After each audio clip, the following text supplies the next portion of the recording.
하나님께서 오늘 우리에게 주시는 말씀은 신약성경 누가복음 8장 40절에서부터 48절까지의 말씀입니다. 예수께서 돌아오시자 많은 사람들이 그분을 반겼습니다. 그들 모두가 예수를 기다리고 있었습니다. 그때 야이로라는 회당장이 와서 예수의 발 앞에 엎드리며 자기 집에 와달라고 간절히 애원했습니다. 12살 된 자기 외동딸이 죽어가고 있었기 때문입니다. 예수께서 그리로 내려가시는데 많은 사람들이 밀어댔습니다. 그 중에는 12년 동안 혈루병을 앓아온 여인이 있었는데 의사들에게 재산을 모두 썼지만 어느 누구도 그 여인의 병을 고쳐줄 수 없었습니다. 그 여인은 예수의 뒤로 비집고 다가가 그분의 옷자락에 손을 댔습니다. 그러자 즉시 출혈이 멈췄습니다. 그때 예수께서 누가 내게 손을 댔느냐라고 물으셨습니다. 사람들이 모두 만지지 않았다고 하자 베드로가 말했습니다. 선생님, 많은 사람들이 선생님을 밀어대고 있습니다. 그러자 예수께서 말씀하셨습니다. 누군가가 내게 손을 댔다. 내게서 능력이 나간 것을 알고 있다. 그러자 여인은 더 이상 숨길 수 없음을 알고 떨면서 앞으로 나와 예수의 발 앞에 엎드렸습니다. 여인은 모든 사람 앞에서 왜 예수께 손을 댔는지 그리고 어떻게 병이 즉시 나았는지 말했습니다. 다 함께 읽겠습니다.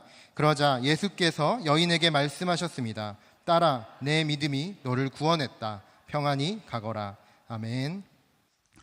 얼마 전에 우리의 마음을 굉장히 아프게 했던 하나의 뉴스가 있었습니다. 바로 제주도로 한 달살이 여행을 또 떠났던 한 가정의 이야기였습니다. 한 달이 지나고 이 아이가 학교에 나오지 않자 학교 선생님이 그 집을 찾아가게 됐고 또 그곳이 비어 있고 또 무슨 문제가 생겼다라는 것을 발견했습니다. 경찰이 그 가족을 수색하는 과정에서 가족들의 휴대전화 신호가 한 섬에서 끊긴 것을 발견하게 되었고 그곳을 찾다가 일가족이 탄 차량을 발견하게 되었습니다. 이 안타까운 일이 벌어지게 된 계기에는 그 가정이 가지고 있는 빚 때문이라는 이야기를 합니다. 하고 있던 컴퓨터 관련 사업도 너무나 어려워졌었고 또 설상가상으로 투자했던 일이 잘 풀리지 않게 되다 보니까 그 가정이 감당할 수 있는 어려움이 너무나 컸다라는 것이죠. 아버지뿐만이 아니라 어머니도 직장을 관두게 되고 경제적인 상황은 더욱더 어려워지는 순간 가운데 이 가정은 극단적인 방법을 선택하게 되었다라는 뉴스였습니다. 많은 전문가들이 이 사건에 대하여 이렇게 이야기합니다. 절망이 가지고 온 극단적인 선택, 이런 단어를 사용하더라고요. 빚은 쌓여져만 가고 출구는 보이지 않고, 그렇게 절망 속에서 탈출구가 보이지 않는 상황 속에서 모든 희망이 사라지자 이들은 죽음을 선택할 수밖에 없었다는 그들의 이야기를 들었습니다. 이 뉴스를 들을 때 비슷한 또래의 아이를 키우고 있는 아빠의 입장으로서 너무나 안타까웠습니다. 너무나 안타까웠고요. 그것보다 더 슬픈 이유가 있었는데 무엇이냐면 바로 이 가정에 그런 희망이 하나도 없었다라는 사실이 너무나 마음이 아팠습니다. 우리의 필요가 충족되고 우리가 바라는 것이 없는 삶에는 희망의 의미가 없습니다. 먹고 사는 것에 문제가 없고 또 우리의 삶을 살아가는 모든 순간들 가운데 아무런 어려움이 없는 사람들에게는 희망이 의미가 없습니다. 희망이 필요한 곳은 결핍의 인생입니다. 무언가 부족할 때 희망이 필요합니다. 삶의 두려움 속에서 희망이 있으면 우리는 살아갈 수 있는 힘을 얻게 되고요. 걱정 많은 세상 속에서 희망이 있다면 우리는 바로 이 걱정을 넘어설 수 있는 힘을 갖게 됩니다. 불확실한 것들이 가득한 세상에서 우리는 어떻게든 희망을 붙잡고 살아가려고 합니다. 그리고 이런 희망을 붙잡는 것이 끊어지는 순간 우리는 절망을 느낄 수밖에 없습니다. 오늘 말씀에도 절망이 인생을 지배하는 사람이 등장합니다. 바로 혈루병 걸린 여인입니다. 여러분, 혈루병이라는 병은 피가 멈추지 않는 병입니다. 계속해서 몸에서 피가 흐르는 병입니다. 이 여인은 병을 치료하기 위해서 12년 동안 자신의 재산을 모두 써가면서 의사를 찾아다녔고, 그 의사 줄 어느 누구도 그 여인의 병을 고쳐주지 못한 채 그녀의 병은 더욱더 깊어져 가고 있었습니다. 단순히 병이 있다는 것이 그녀의 희망을 빼앗기고 있는 것이 아니었습니다. 단순히 병만이 그녀가 절망 가운데 있다는 것을 알려주는 사건이 아니었습니다. 그녀를 힘들게 한 것은 정신적 고통, 철저한 외로움이었습니다. 여인의 고통의 이유를 우리는 레위기에서 발견하게 되는데요. 레위기 25장과 27절에 보면 이렇게 나옵니다.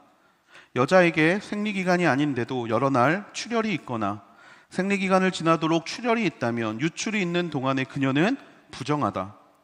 그녀는 생리기간의 경우처럼 부정하다. 그녀가 누웠던 잠자리는 그녀의 출혈기간 내내 생리 때의 잠자리와 같을 것이며 그녀가 앉았던 모든 것은 그녀의 생리기간의 부족함과 같이 부정하다. 누구든 그런 것들을 만지는 사람은 부정할 것이니 그는 자기 옷을 세탁하고 몸을 물로 씻어야 하며 그날 저녁까지 부정하다. 피가 멈추지 않는 여인, 유대 사회는 그녀를 부정한 사람으로 취급했습니다. 부정하다는 것은 사람들이 그녀 곁으로 오지 않는다라는 겁니다. 이 여인은 계속해서 혼자 있었다는 이야기입니다. 사람들은 그녀와 어울리지 않았다라는 이야기입니다. 부정하다는 것은 극단적으로 사람들은 그녀를 한 사람의 인간으로 대우하지 않았다라는 이야기입니다. 철저히 세상과 분리되어 버렸습니다. 사람들과의 관계는 모두 끊겨 버렸습니다. 왜 이렇게 살아야 하는지에 대한 원망, 그래서 어떻게든 이 병을 치료하면 괜찮아지겠지라고 마음을 먹고 어떻게든 의사를 찾아가서 치료해 보려고 했지만 해결되지 않는 문제 앞에서 그녀는 희망을 빼앗겨 버린 채 그렇게 절망 속에서 살아왔던 것이죠. 몸이 아파도 어떻게든 먹고 살 만한 돈이라도 있다면 그러면 좀 괜찮아 보입니다. 사람들이 내 주변에 없다고 해도 내가 먹고 살 문제만 해결이 되면 또 그 정도의 재력만 있으면 괜찮아 보입니다. 하지만 그녀는 어떻습니까? 전 재산을 모두 써버렸습니다. 자신의 병을 고치는데 모든 재산을 써버렸어요. 병은 병대로 고치지 못하고 형편은 형편대로 어려워진 상황 속에서 이 여인은 철저한 외로움 가운데 절망 속에서 살아가고 있었던 것입니다. 그렇게 살아온 시간이 12년입니다. 여러분 1, 2년도 그렇게 살면 정말 너무나 힘들 것 같은데 무려 12년이라는 시간 동안 그녀는 점점 절망의 늪으로 흘러가게 되었던 것이죠. 절망은 오랜 시간 동안 쌓였을 때 생기는 것이 아닙니다. 어느 날 갑자기 하루아침에 절망을 경험할 수도 있습니다. 그런 순간을 경험하고 있는 사람이 또 말씀에 등장합니다. 바로 야이로라는 인물입니다. 야이로는 회당장이었습니다. 회당장이라는 것은 그 지역에 있는 예배를 드리는 장소의 모든 일들을 해결하는 사람이었습니다. 재판을 주관하고 또 설교자와 설교 봉독자, 그리고 설교가 문제가 없는지를 체크하던 모든 것을 총괄하는 사람이 회당장이었습니다. 그리고 이 회당장 야이로는 주변 사람들에게 당연하게 존경받는 사람이었고 신정일치였던 유대 사회에서 가장 또 영향력 있는 사람 중에 한 명이었습니다. 그렇게 큰 어려움이 없이 그냥 그렇게 매일 자신에게 주어진 것들을 잘 감당하고 있던 사람에게도 절망은 찾아옵니다. 야이로에게 찾아온 절망, 바로 그의 딸이 죽어가고 있는 일이었습니다. 애지중지 그렇게 12년 동안을 키운 딸인데 지금 그 딸이 죽어가고 있다는 거예요. 여러분, 혈루병 걸린 여인이 고통에 빠져있던 시간이 12년이었습니다. 야이로가 애지중지 딸을 키운 기간 12년이었습니다. 이 12년의 의미는 전혀 다릅니다.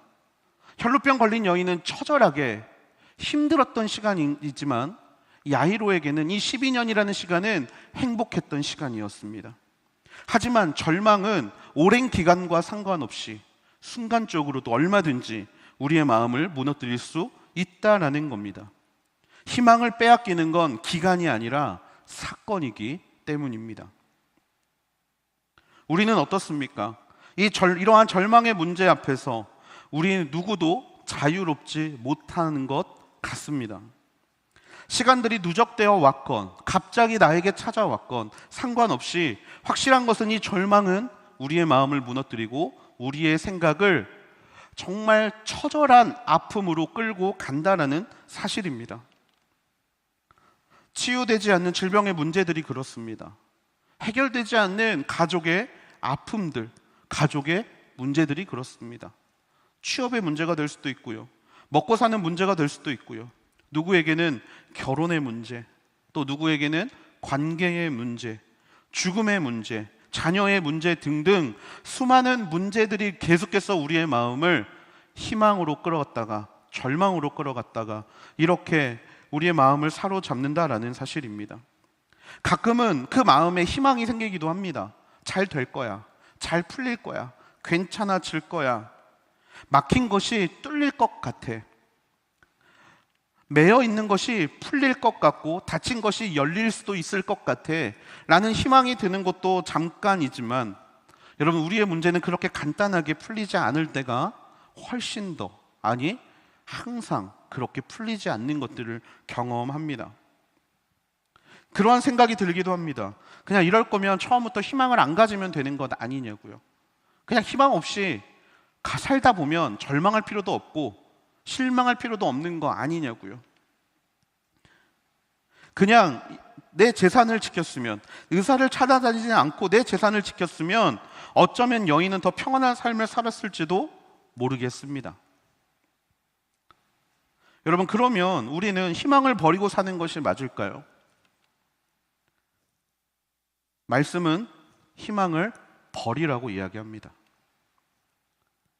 말씀은 우리에게 희망을 버리고 소망을 붙잡으라고 이야기합니다.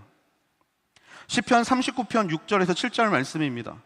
사람이란 저마다 이리저리 다니지만 그림자에 불과하고 별것도 아닌 일에 법석을 떨며 누가 갖게 될지 모르는 재물을 차곡차곡 쌓아둡니다. 하지만 주여, 내가 무엇을 기다리겠습니까? 내 소망은 주께 있습니다. 여러분, 희망이라는 단어의 시자를 살펴보면 직조한 천이라는 뜻을 담고 있습니다. 직조한 천. 그 당시는 직조한 천이 너무나 귀한 거였습니다. 왕들만이 입을 수 있는 천이었습니다. 그러다 보니까 이 직조한 천을 바라보는 일이 쉽게 찾아오지 않는 일이었습니다. 쉽게 볼 수 없는 일. 한마디로 희라는 단어는 쉽게 볼 수 없는 일이 우리 눈앞에 펼쳐진 것을 의미합니다. 그리고 망은 여러분이 잘 아시는 바라다라는 뜻이 담겨져 있습니다. 직조한 천을 보기를 바라는 마음. 여러분, 이것이 희망입니다. 희망은요, 환상으로 이어집니다. 간단하게 말씀을 드리면, 여러분, 로또를 사본 적이 있으실지 모르겠습니다. 여러분, 로또를 사면 사람들의 어떻게 됩니까? 왠지 될 것 같습니다. 왠지 이것이 될 것 같아요. 아니, 된 것을 넘어서서 이미 된 사람처럼 이것으로 내가 무엇을 할지를 상상하게 됩니다. 이미 머릿속에서는 내가 살 만한 물품들을 다 정리해 놓고 있는 게 사람이라는 것이죠. 희망은 환상으로 이어지게 되고, 이 환상은요, 우리에게 잠시나마 이 땅의 아픔을 잊어버리게 하는 효과를 가지고 있습니다. 희망은 인간이 바라는 것입니다. 인간이 보기 원하는 것이고, 인간이 누리기 원하는 것이고, 인간이 갖기 원하는 것이 희망입니다. 그래서 희망은 모든 사람들이 가질 수 있는 것입니다.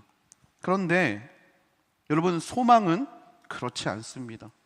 여러분, 소망이라는 단어는요, 히브리어로 티크와라는 단어입니다. 티크와라는 단어는 뭐냐면 끈이라는 단어예요. 끈. 여러분, 소망은 끈입니다. 하나님께서 단절되어 있는 이 땅 가운데 내려주신 하나의 끈. 여러분, 이것이 바로 소망의 원어의 뜻입니다. 그러다 보니 소망은 허망한 환상으로 끝나지 않습니다. 하나님과 연결되어 있기 때문입니다. 소망은 우리가 하나님을 그 끈을 통하여 보기를 원하는 마음이고, 소망을 갖는다는 것은 바로 이 일에 하나님과 내가 연결되어 있다는 것을 인정하는 것입니다. 그래서 희망은 모두가 가질 수 있지만 소망은 하나님을 믿는 사람만이 가질 수 있는 것이죠. 희망은 미래에 대한 막연한 기대이지만 소망은 말씀이라는 하나님의 약속에 근거하는 것입니다. 베드로전서 1장 3절에서 4절은 이렇게 이야기합니다. 우리 주 예수 그리스도의 아버지 하나님을 찬양합니다.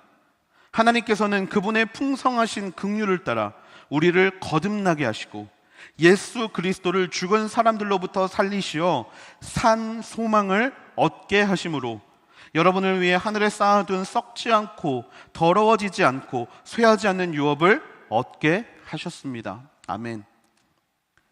하나님께서 우리에게 보여주신 것이 무엇이냐? 바로 예수 그리스도를 통하여서 이 소망이라는 것이 살아있다라는 것을 보여주셨다라는 거예요. 여러분, 희망은 관념입니다. 희망은 생각일 뿐입니다.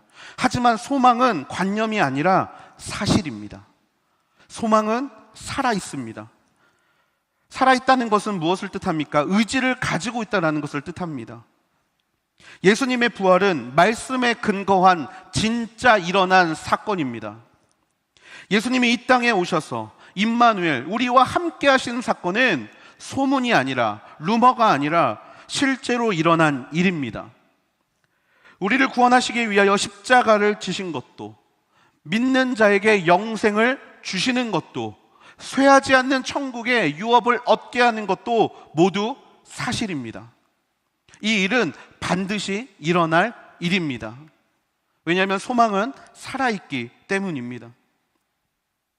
그것을 믿는 자들, 그래서 소망을 따라가는 자들, 희망이 아닌 소망을 가진 자들의 삶을 가장 잘 나타내는 문구가 있습니다. 바로 그리 아니하실지라도 라는 것입니다.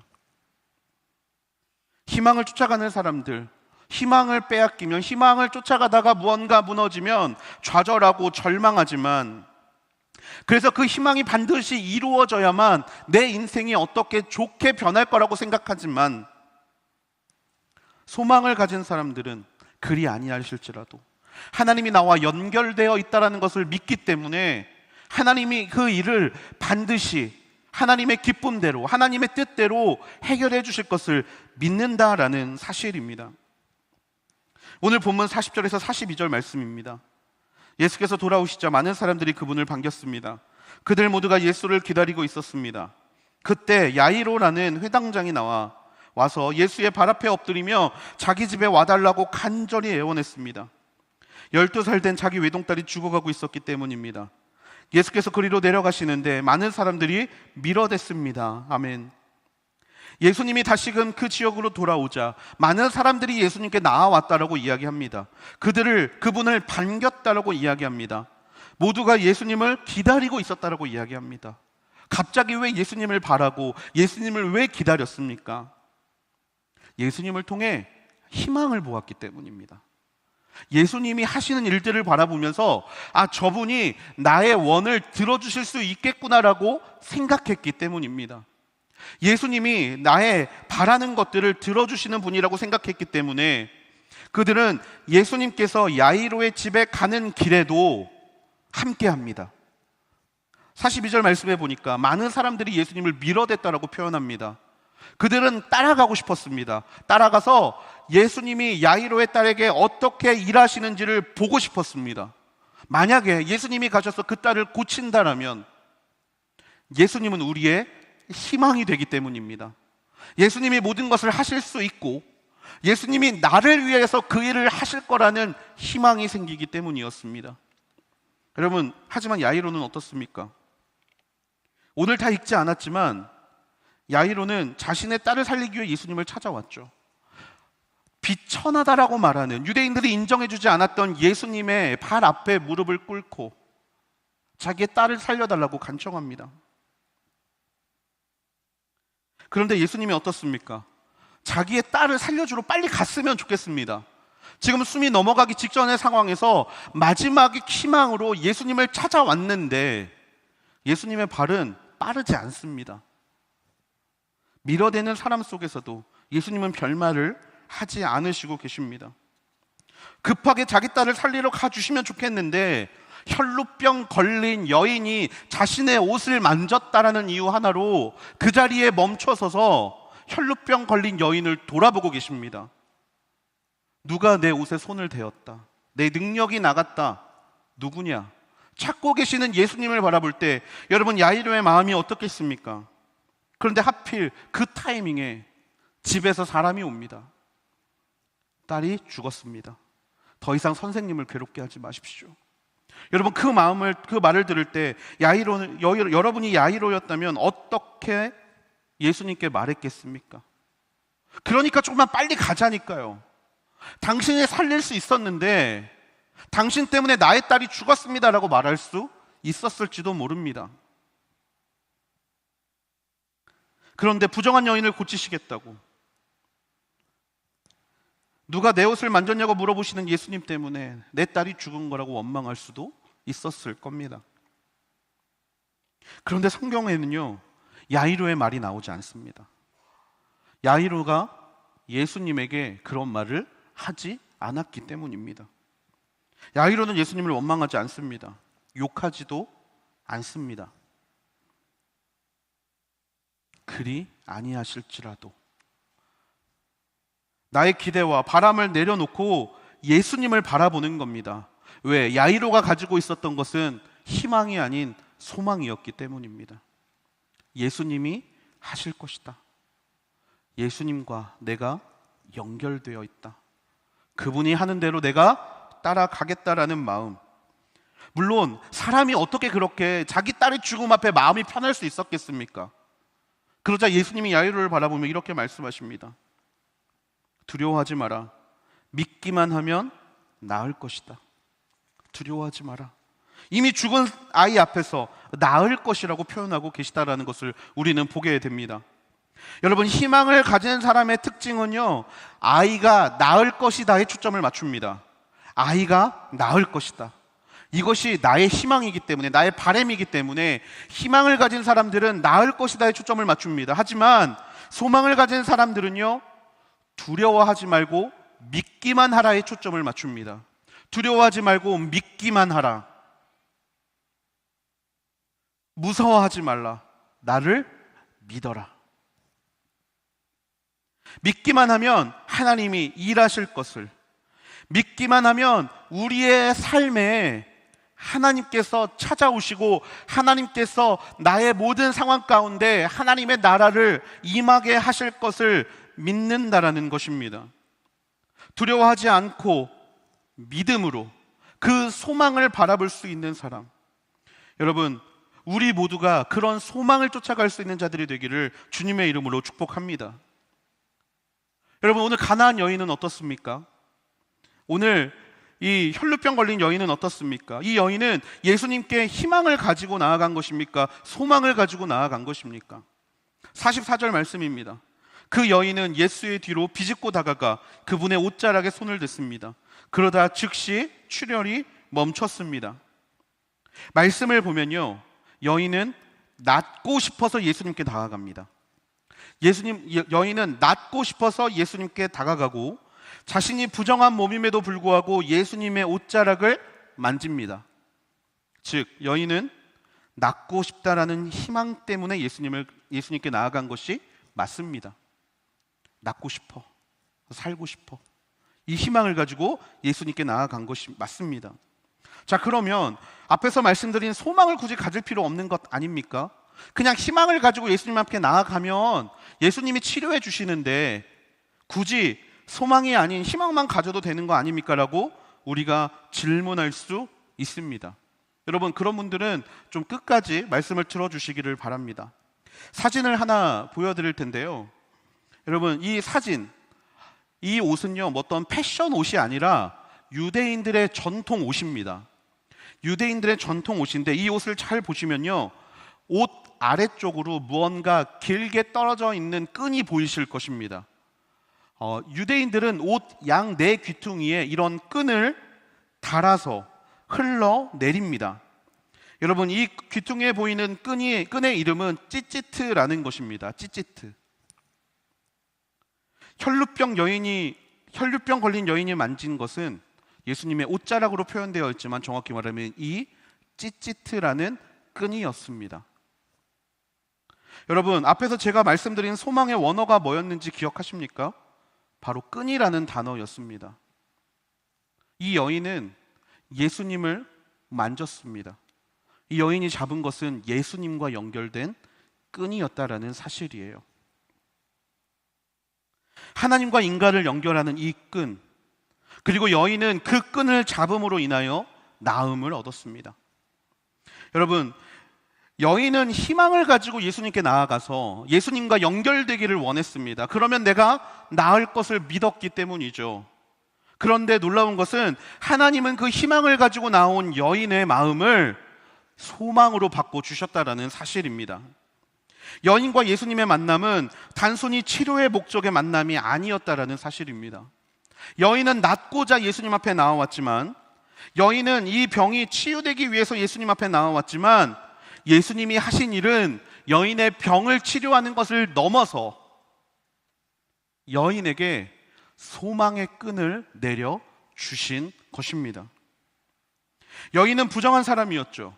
율법에 따르면 부정한 사람이 다른 사람을 만지면 같이 부정하게 되는 것입니다. 여인이 예수님의 옷을 만졌기 때문에 예수님은 부정해졌습니다. 예수님은 부정해졌습니다. 그런데 여러분, 예수님이 이 땅에 오신 이유를 혹시 기억하고 계십니까? 예수님이 이 땅에 오신 이유가 무엇입니까? 우리의 모든 부정함을 담당하기 위해 이 땅에 오셨습니다. 우리의 모든 죄와 우리의 모든 저주와 우리의 모든 부정함을 담당하시기 위해서 예수님께서 이 땅에 오셨다는 것을 우리는 기억해야 합니다. 한마디로 지금 여인이 예수님의 옷자락을 만지고 지금 여인이 자신의 부정함을 예수님께 옮기고 있는 이 상황은 무엇을 의미하는 것입니까? 예수님의 십자가의 사건을 의미하는 것입니다. 내가 그 십자가 앞에 나아갈 때 예수님이 나를 정케해 주실 것을 믿는 마음이 바로 이 행동 안에 들어있다는 거예요. 여인은 물론 이 행동을 알고 한 것이 아닙니다. 다만 부정한 나라도 예수님께 나아가면 정함을 얻겠다라는 마음, 그 믿음, 여러분, 이것을 예수님은 이 여인의 희망을 소망으로 바꿔 주셨다라는 것입니다. 우리는 그 십자가에 나의 부정과 죄를 내어 맡겨서 하나님을 믿음으로 말미암아, 예수 그리스도를 믿음으로 말미암아 우리는 의인됨을 얻었습니다.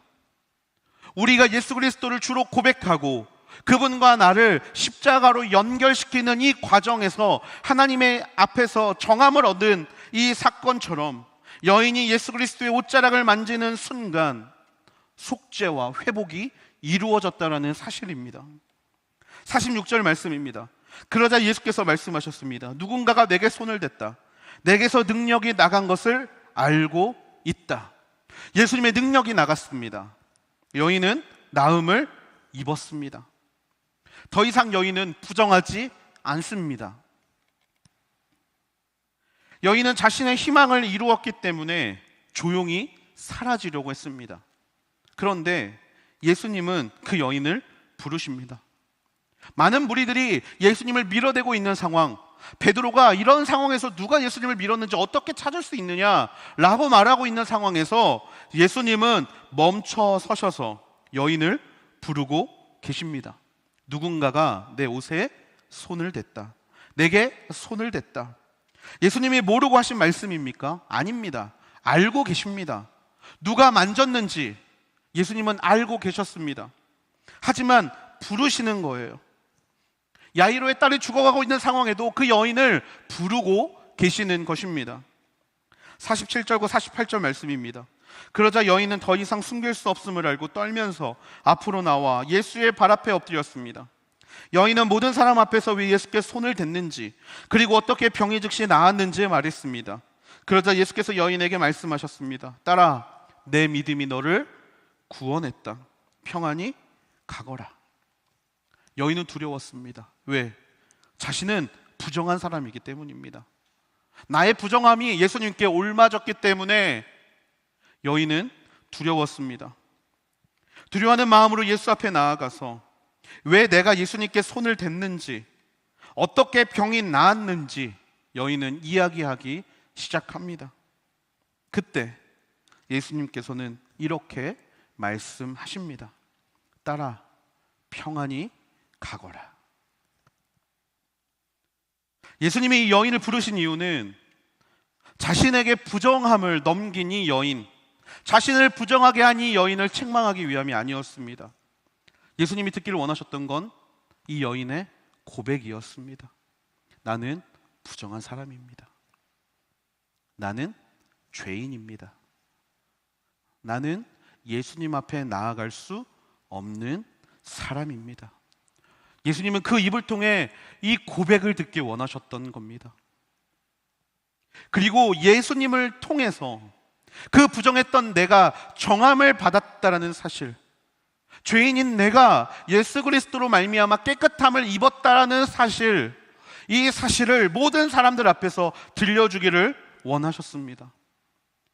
간증을 통해 예수님을 전하는 것처럼 그녀의 입을 열어서 복음을 전하게 하시는 예수님의 마음이 여기에 담겨져 있죠. 하지만 그것보다 더 중요한 이유가 있습니다.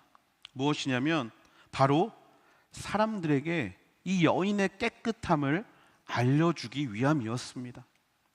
많은 무리들이 몰려있는 그곳에서 누구도 이 여인을 돌보지 않고, 누구도 이 여인을 위로하지 않고, 부정하다라고 12년 동안 철저하게 혼자 내버려뒀던 이 여인을 많은 사람들 앞에 세우셔서 이제 이 여인은 더 이상 죄인이 아니다, 이 여인은 더 이상 부정하지 않다 라는 사실을 알려주기 위함이셨습니다.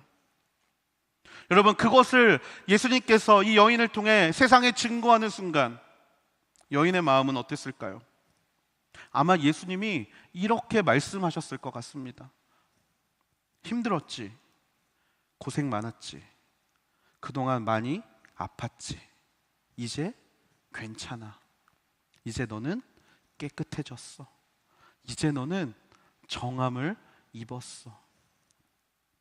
12년 동안 큰 어려움 속에서 그토록 참아오고 참아왔던, 그토록 어떻게든 견디려고 발버둥 쳤던 그녀의 인생 자체를 하나님이 바꿔주시기 위한, 예수님이 바꿔주시기 위한 위로의 순간을 예수님은 지금 이 딸에게 허락해주고 계시다라는 사실입니다. 또한 너는 이제 더 이상 남이 아니라 내 딸이야. 하나님의 약속하신 나의 딸, 하나님이 구원을 주시고 하나님이 위로를 주시고 하나님이 함께 하겠다라고 말씀하신 나의 딸이다. 너는 하나님의 약속의 대상이며, 너는 하나님과 연결된 자며, 너는 하나님의 거룩한 백성이다. 단순히 그녀의 희망을 이루어주는 그냥 도구로서의 관계가 아니라 하나님과 깨어져 버린 관계 자체를 회복시켜 주시는, 그래서 나와 함께 하시는 하나님과 연결된 소망을 가지고 그 세상을 살아갈 수 있는 힘을 지금 이 딸에게 허락해 주신 것입니다. 그래서 소망을 받은 자에게는 반드시 따라와야 되는 것이 있습니다. 바로 하나님의 샬롬입니다. 다른 말로 평안입니다. 딸은 나음을 받았습니다. 하지만 여러분, 우리가 간과하는 게 있습니다.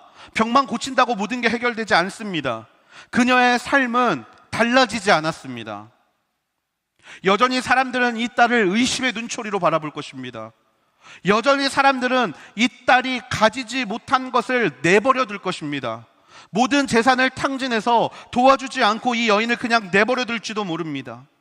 하지만 확신할 수 있는 건 이 여인은 평안했을 것입니다. 이 여인의 마음엔 샬롬이 있었을 것입니다. 왜냐하면 하나님과 연결된 그 끈을 붙잡고 있으면 절망은, 좌절은 우리에게 어떠한 공격의 도구도 되지 못하기 때문입니다. 소망은 박해 중에도 흔들리지 않게 할 수 있는 하나님의 능력이 됩니다.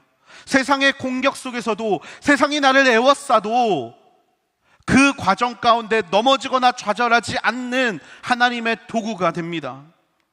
세상의 공격에도 예수 그리스도의 이름으로 인하여 두려워하지 않게 되고 절망하지 않게 될 것입니다. 먼저 그 나라와 그 의를 구하는 소망의 자녀들에게는 먹는 문제, 입는 문제, 사는 문제가 더 이상 그들을 절망의 길로 이끌지 않는다라는 사실입니다. 이 딸은 부족한 모습으로 나와왔습니다. 희망과 소망, 구별하는 어떠한 그러한 개념적인 것도 이 딸은 가지고 있지 않았습니다. 부정했습니다. 부족한 모습으로, 상한 모습으로 예수님 앞에 나온 이 딸에게 예수님께서는 당신의 능력의 손을 뻗어주시고 그를 내버려 두지 않으시며 천하보다 귀한 한 영혼이 무엇인지를 우리에게 말씀을 통해 보여주고 계시다라는 사실입니다. 여러분, 이 말씀을 기억하기를 소망합니다. 여러분, 그 천하보다 귀한 한 영혼이 이 혈루병 때문에 처절하게 괴로워하는 딸뿐만이 아니라 바로 오늘 이 자리에 앉아있는 저와 여러분에게도 동일하게 적용되는 말씀인 줄로 믿습니다. 여러분, 혹시 희망을 쫓다가 절망 가운데 빠져 살고 계십니까? 무언가 기도하면 하나님께서 해결해 주실 것 같은 믿음은 자꾸 생기는데 하나도 해결되지 않고, 그래서 어느 순간 기도를 잃어버리고 살고 계시는 모습들이 있으십니까? 여러분, 더 이상 희망을 쫓지 않게 되기를 주님의 이름으로 축복합니다. 우리가 쫓아야 될 것은 희망이 아니라 하나님이 연결해 주신 단 하나의 끈, 바로 소망이 되어야 할 줄로 믿습니다. 말씀을 마무리하려고 합니다. 살아있는 소망, 그 소망 자체이신 예수님께서 부정한 여인을 품으셨습니다. 그리고 그 여인의 그 부정함을 모두 해결해 주셨습니다. 그 여인은 단순히 지금의 상황을 벗어나고 싶어서 예수님께 나아갔지만 예수님은 그녀의 인생을 들으셔서 소망 가운데 살고 있는, 소망을 세상 가운데 증거하는 믿음의 자녀로 삼아 주셨던 줄로 믿습니다. 희망을 뛰어넘어 영원히 흔들리지 않는 반석과 같은 믿음 위에 세워진 단 하나의 소망, 예수 그리스도를 그 여인에게 만나게 하셨습니다. 오늘 우리 하나님의 사랑이 저와 여러분에게도 동일하게 흘러넘치게 되기를 주님의 이름으로 축복합니다. 우리가 믿는 하나님은 듣기 싫어하는 자를 부르셔서 억지로 들려주시는 하나님이십니다. 돌아보지도 않는 자들에게 손을 펴셔서 돌아오기를 기다리고 계시는 분이십니다. 지각이 없는 자들을 향하여 나팔을 부셔서 길을 알려주시고 내 맘대로 삶을 살아가고 있는 자들을 언제든지 맞이할 준비를 하고 계시는 분이 우리의 하나님이신 줄로 믿습니다. 우리들은 다 양 같아서 그릇 행하며 각기 자기 갈 길로 가기를 원하지만 그분은 우리 모두의 죄악을 담당하셔서 하나님의 징벌을 대신 받아주시는 분이신 줄로 믿습니다. 마땅히 하나님 앞에 간구해야 할 바를 알지 못하고 있는 우리들을 위하여 지금도 탄식하시며 기도하시는 분이 저와 여러분이 믿는 하나님인 줄로 믿습니다. 여러분, 그분의 붙잡힌 받은 바, 그분과 연결된 바, 오늘 우리에게 유일하게 살 수 있는 소망을 주실 수 있는 분은 오직 예수 그리스도뿐임을 믿습니다. 어떠한 순간에도 절망하지 마십시오. 절망은 하나님의 단어가 아닙니다. 하나님의 단어는 소망입니다.